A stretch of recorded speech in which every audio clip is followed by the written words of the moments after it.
बंद कमरा, अंदर एक 14 साल की बच्ची की लाश, और जिस पर सबसे पहला शक था वो खुद छत पर मृत मिला। सुनकर किसी सस्पेंस थ्रिलर फिल्म की कहानी जैसा लगता है, लेकिन दरअसल ये एक बेहद खौफनाक हकीकत है। एक ऐसा डबल मर्डर जो भारत का सबसे बड़ा अनसुलझा रहस्य बन गया है। आरुषि तलवार केस, ट्रूथ बियॉन्ड हेडलाइंस। सुर्खियों से परे जाने वाले इस विस्तृत एक्सप्लेनर में इस मामले की पूरी टाइमलाइन को डिकोड किया जाएगा। उन सिस्टम की भारी खामियों को समझेंगे जिन्होंने इस केस को इतना उलझा दिया। तो चलिए बिना किसी देरी के सीधे मुद्दे पर आते हैं। मई 15, इन ऑर्डिनरी इवनिंग। इस पूरी टाइमलाइन की शुरुआत यहीं से होती है।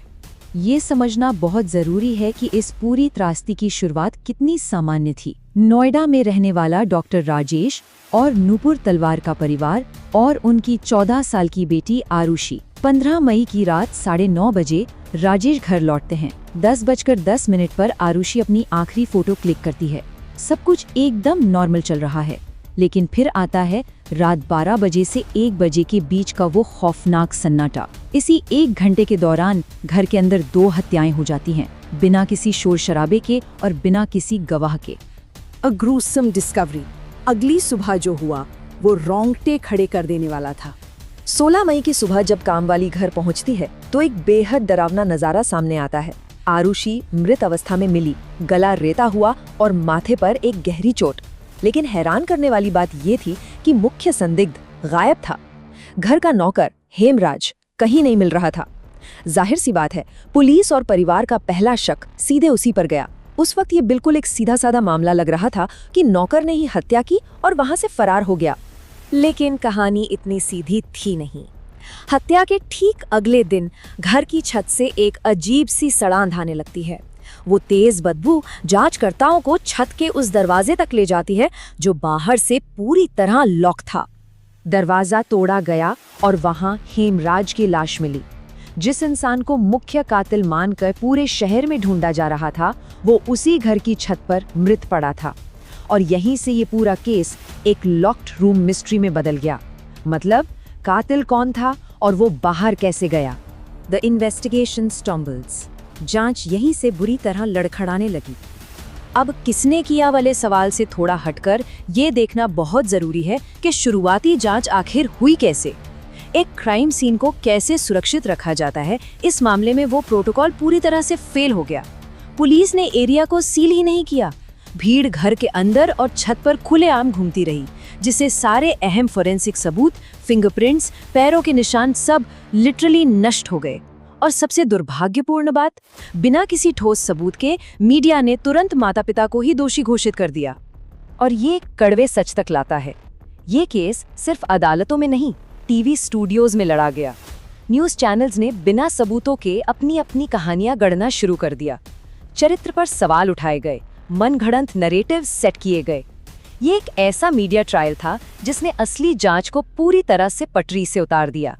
Enter the CBI. जब मामला स्थानीय पुलिस के हाथ से निकलने लगा तो जांच एजेंसी बदल दी गई।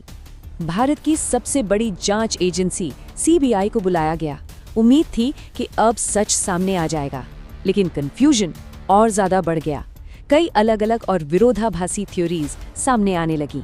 पहली थ्योरी थी कि ये घर के अंदर का ही काम था, यानी पेरेंट्स। दूसरी थी कि इसमें घरेलू सहायकों की कोई साजिश थी। तीसरी थ्योरी ऑनर किलिंग की थी और चौथी किसी बाहरी व्यक्ति की घुसपैठ। हर थ्योरी अपने आप में एक अलग कहानी थी, लेकिन प्रॉब्लम ये थी कि किसी भी थ्योरी को साबित करने के लिए कोई अकाठ्य सबूत नहीं था। यहाँ मकसद किसी एक पक्ष को सही ठहराना नहीं है, बल्कि ये देखना है कि सबूतों के अभाव में जांच कितनी दिशाहीन हो चुकी थी। The legal battles. सालों की जांच के बाद आखिरकार मामला कोर्ट तक पहुंचा।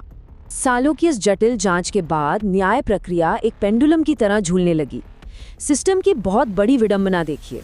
एक तरफ 2013 में ट्रायल कोर्ट माता पिता को दोषी मानकर उन्हें उम्र कैद की सजा सुनाता है, और ठीक 4 साल बाद 2017 में इलाहाबाद हाई कोर्ट उन्हें पूरी तरह बरी कर देता है। कारण क्या था?